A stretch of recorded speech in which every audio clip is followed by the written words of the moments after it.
தமிழ்ச்சோலை நேயர்களுக்கு வணக்கம். பொல்லாத ஊர் என்று ஒரு பெண் சொல்லுகின்றாள்.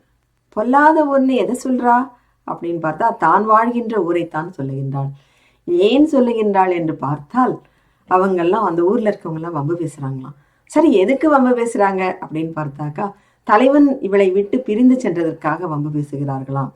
என்ன வம்பு பேசுறாங்க அப்படின்னு பார்த்தா, தலைவனை இப்படி இந்த பெண் துன்பப்படும்படியாக விட்டுவிட்டு இவ்வளவு நாள் பிரிந்து போயிருக்கின்றானே என்று வம்பு பேசுகின்றார்களாம். சரி, இவளுக்கு நல்லது தானே பேசுறாங்க, இவளுக்காக தானே பேசுறாங்க, அது ஏன் இவளுக்கு வருத்தத்தை தருது அப்படின்னு பார்த்தாக்கா, அவங்க வந்து எது உண்மைன்னு தெரியாம பேசுறாங்க. எது உண்மைன்னு தெரியணும் அப்படின்னு பார்த்தாக்கா, தலைவன் போயிருக்கிற அந்த இடமானது, அந்த ஊரானது, அவன் சென்ற வழியானது ரொம்பவும் கொடுமையான வழி. அதுக்காக தான் நான் வருத்தப்பட்டுட்டு இருக்கிறேன். அது புரியாம அவங்கெல்லாம் தலைவனை இழித்தும் பழித்தும் பேசுறாங்க. அவங்களுக்கெல்லாம் ஏதாவது ஒரு செய்தி கிடைச்சா போதும், அதையே வந்து அவங்க இப்படியும் அப்படியும் திரித்து மாற்றி பேசிக்கிட்டு இருப்பாங்க அப்படின்னு சொல்கிறான்.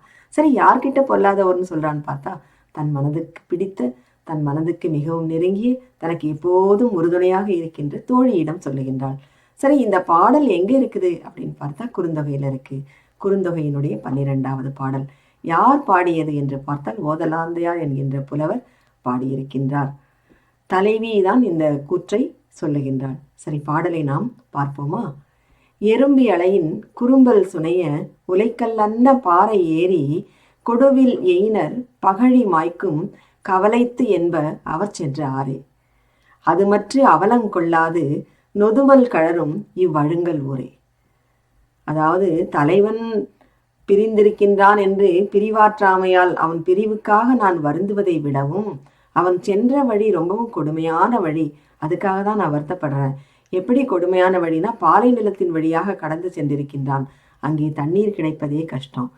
எங்க தண்ணீர் இருக்கும், கொஞ்சமா இருக்கும். அதுவும் எப்படிப்பட்ட சுனைகள் அங்கே இருக்கும்னா, சுனைகளெல்லாம் எறும்பு புற்று போல மிகவும் குறுகிய இடங்களை, குறுகிய அளவிலான சுனைகள் தான், எறும்பு புற்று போல சுனைகள். அதனுடைய ஆழத்துல தான் அந்த கொஞ்ச நீரானது இருக்கும். அதை எடுத்து பருகுவதே மிகவும் கடினமான ஒன்று. அதே சமயத்தில் அது மட்டும்தானான்னு பார்த்தாக்கா, அங்க உலைக்கல்லை போல தகிக்கும் வெயில். அந்த வெயில்ல வந்து பாறைகள்லாம் அப்படியே கொல்லனுடைய உலைக்களத்துல இருக்கிற உலைக்களம் போல கொதிக்கும். அந்த இடத்துல அது மட்டும்தான், வெப்பம் மட்டும்தான் இருக்குது, அதுதான் அப்படின்னு பார்த்தா அந்த கவலை மட்டும் கிடையாது, அந்த துன்பம் மட்டும் கிடையாது.